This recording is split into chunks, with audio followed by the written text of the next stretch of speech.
Yeah, we're good. We're good. Let's go. Okay, good morning everyone. Before I start the presentation, let me take you back to the year 2020.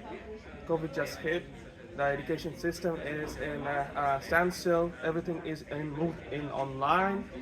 Now, the education system has received a massive shock. This shock didn't create the digital divide. It's just the COVID just put a magnifying glass on what has been already existing in our education system. Um, this is not a new news for teachers like us. We already knew that all of the students don't have same access to Wi-Fi or internet. For that reason, there has been a lot of trouble. Let's look into the recent data. According to Australian Digital Inclusion Index of 2025, around 73.6% of points are digitally inclusive. This is a good result and it's quite improving, but it also hides the persistent facts like almost 11.5% of the Australian households don't have stable household internet connection, and 9.7% of Australians rely on mobile data on their home. The number jumps into 18.8% when you consider public housing. That is 1 in 5 families. That is quite alarming. These are not just statistics, these are actually our students who are trying to do their homework at home trying to use a shared device, which they might use it with their siblings using a prepaid plan. That might be a problematic because they won't have that much bandwidth, and that will impede their learning intention and opportunity. In this presentation, I'm not going to talk about or reinstate the same problem over again. We're going to take a crack. We're going to take a look into the solutions we can provide, and hopefully can prepare or build a more inclusive learning opportunity for our students. Yeah, so to properly understand the concept of digital equity, we must understand what causes the digital divide. So the divide is made up of 3 main levels. So the first level is access. So this is the main focus of the presentation. So access is just essentially whether students actually have what they need to get online. So a device, stable internet, and a place to work from. So access also is directly tied to affordability, and thus lower income households are impacted disproportionately. And in Australia, access is not equal. So if you look at the key statistics down here, we got this from the Australian Digital Inclusion Index. So that's just the middle QR code as well. It's a really good, index if you want to understand more about this problem. So there's a 5.9 digital access gap between rural and metropolitan areas, and for Indigenous or First Nations people, digital exclusion impacts 40.9% of them. So that's actually double the national average. I think the national average is about 20% on the ADII. So even when students do have access to devices, they may not have connectivity at home, or they may have to share their devices. So level 1 isn't just about like a student having a laptop to use at home for homework. It's also about whether the students can actually use it reliably. They've got connection at home. So that would bring us to level 2. So level 2 is about the digital skills. So even when a student has a device and internet, students actually need to be able to have the skills or the digital literacy to use these properly. So skills just include, in the education context, would be like uploading assignments, emailing, using learning management systems, and just troubleshooting simple issues like if you're having a problem with your computer, knowing what's wrong with it. So some students may appear confident on social media and they might be good at video games, but that doesn't really necessarily translate. I think it's a common misconception that they'll translate to being able to use educational digital education resources well. Teaching teaching digital skills in class is obviously super important in the educational context, as it will build digital confidence. And this brings us to the third level of this concept. So the third level is actually about outcomes. So it's essentially a combination of level 2 and 3, level 1 and 2, I should say. Having access, even when students have access and skills, the way the technology is used can be unequal. So students from higher SES backgrounds are more often supported and more likely to use the technology in more productive ways. So this leads to higher order thinking and critical thinking, and thus doing this will, just because they're from high SES backgrounds, this could increase the digital divide. So these three concepts all contribute to the digital divide. Obviously we're focusing on access, but they're all interdependent, so it's super important to really understand these concepts in depth so it can properly address the issue. Okay, so why does it matter to us? Why does it matter? Why isn't it a ICT problem or an infrastructure problem for the government? Why does it matter only for us? Because you see, digital technology, it's not just an add-on anymore. It's a part and parcel or a central part of a curriculum system to us. Now, it's as per NSW Department of Education digital policy, the QR code will be of this one. It says that digital technology or digital learning, it should be a central part of your curriculum delivery, your assessment, as well as the way you communicate with your family members or the students. So it also states that, as it's a core part, that all students, regardless where they're coming from, regardless where their background is, they should have equitable access to digital technology or what's required. So that's where the problem lies in. So suppose we are designing a assessment, like a homework activity, like a designing research activity, or making up a video, or something quite basic that requires the student to have an extensive amount of digital framework done. So we are assuming that all of our students have access to Wi-Fi. That is a problem, because if we focus on that, we as a teacher, we are not demonstrating the APSTL or 1.5. That is, we are locking out 20% of our students from default program. We are not demonstrating the APST 1.6. That is, there is an inclusive gap of 10.5 points for Aboriginal Torres Island students, and also we are not demonstrating APSTL 3.4. That is, we are not using the resources that is inclusive for all of the students. And this gap would widen. That is been warned by the researchers Loeb and Stephen on the 2024 paper. As EdTech and AI progresses on, this gap is to be widened unless or until we as a teacher step in, design learning opportunity that would be beneficial, inclusive, affordable, and that is for all of our students. Yeah, so from a student's perspective, digital inequity is obviously experienced in a very human and emotional way at times. So that same 2024 study in New South Wales, I think it concluded that a lot of students that missed assignments or had a lot of late submissions, it was actually due, a big proportion of it was due to not having proper connectivity or access at home, as opposed to a motivational issue. So moreover, teachers from tech-centric schools often assume that students are digitally immersed or digitally literate. Obviously this is not always the case, and this goes back to the assumption that you're kind of assuming that just because they're young they know how to use all this technology. Not really the case, especially in an educational context. So the fact that these skills are distributed unequally will mean that the kids that are already behind are going to fall further behind if teachers keep up this assumption.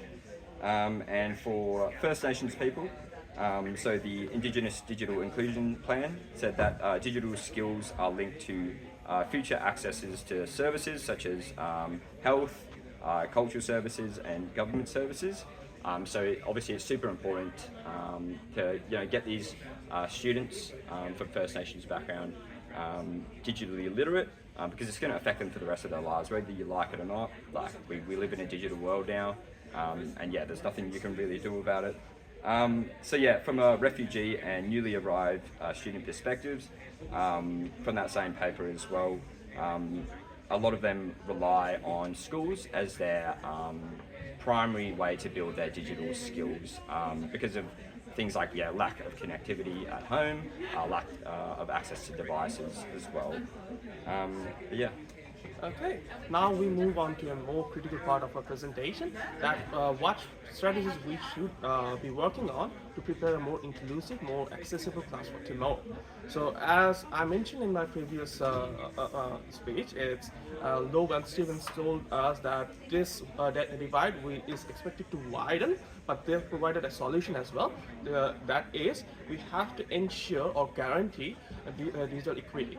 And that is a simple promise. That checking accessibility at the beginning of term or unit, you cannot just assume that in the year term 1 someone has some accessibility of something that is going to be continuing on term 3. You have to ensure that we are checking in on each term.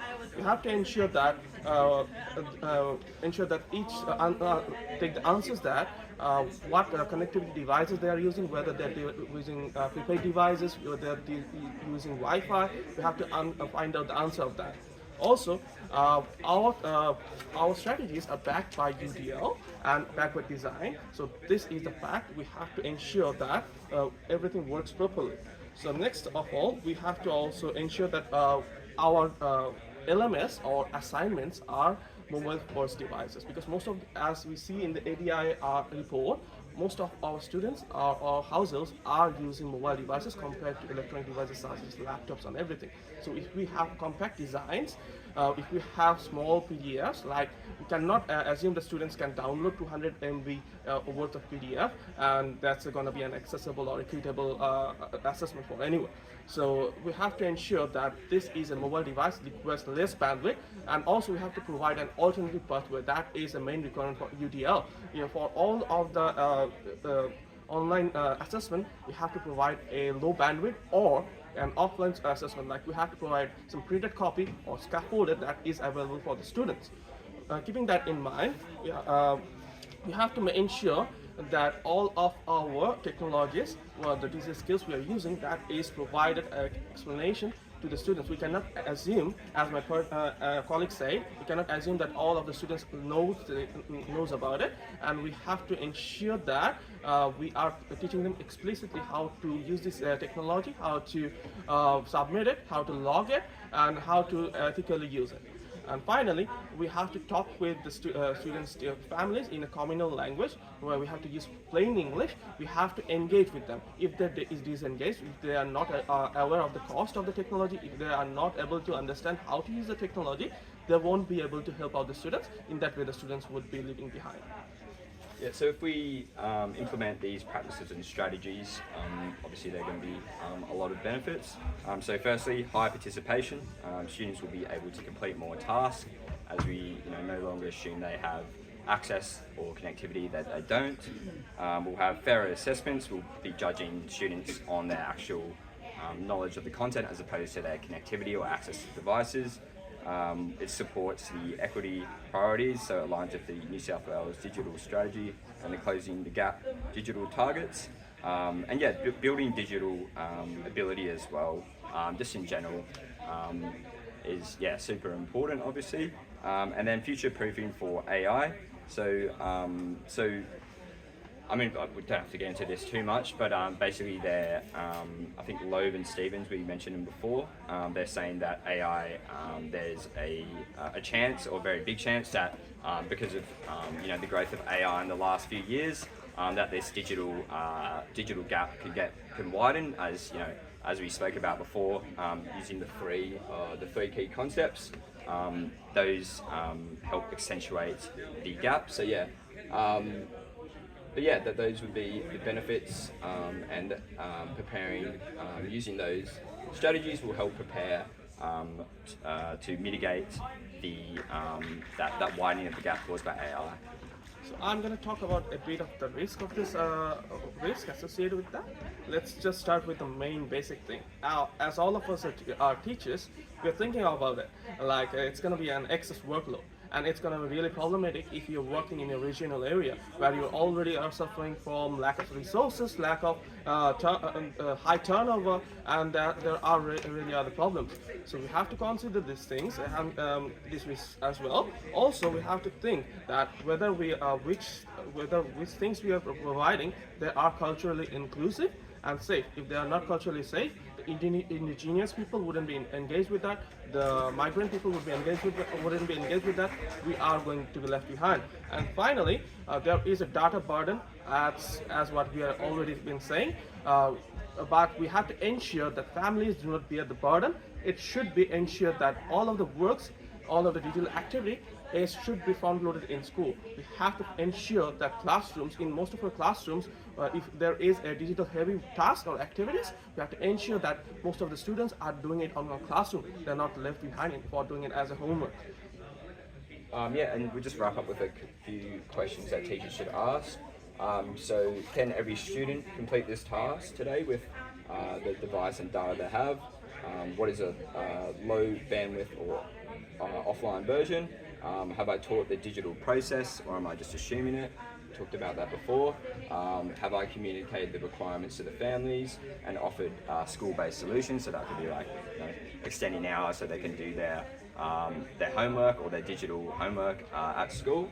And does the EdTech and or AI tool work on phones in a low connectivity environment? All in all, I'm gonna finish up with a recommendation. That is, we have to be aware of the school's digital policy. That is there any laptop loaning program on our school? What's the hour of the Wi-Fi in our library? Sorry for that.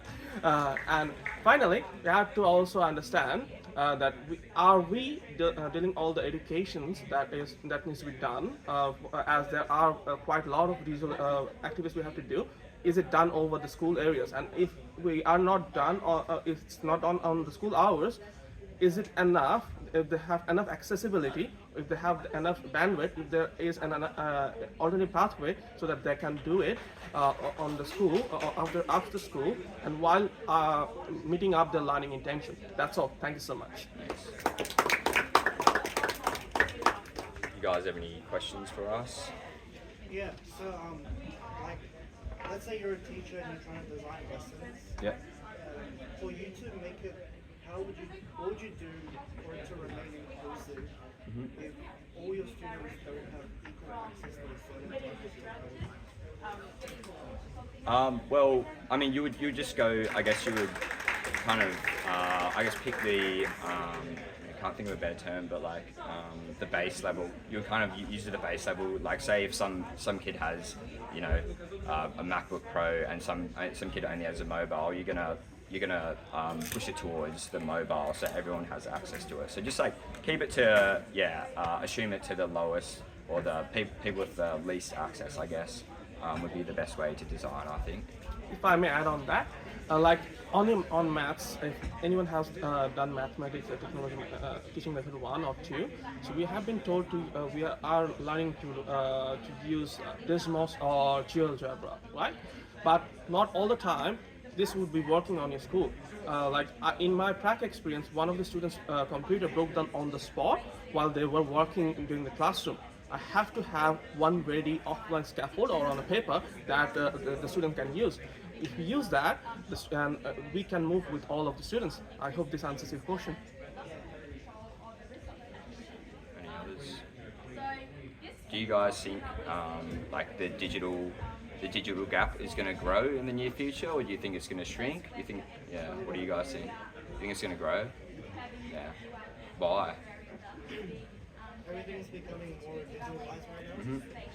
As you can see, most of our classrooms are using technology based. We're using projectors, HDMI boards, and that's only projecting our PowerPoints or how we're delivering our content. So later, I feel like there will be access technology platforms that we don't need to write, like slides anymore. Yeah. They pretty much present based on Yeah. And do you think like AI has a big role in that gap getting bigger, Yeah, I think or is it just general? Is it just like general inequality, and then it's just going to spill into digital inequality? You know. yeah. There's also the kids who'll be able to pay for Yeah. like the upper levels of Yeah, of ChatGPT course. or whatever that Yeah. cause that gap as well. Yes, yes, that's There's a a good. lot with the Yeah. paid levels, yeah. Yeah, that's good.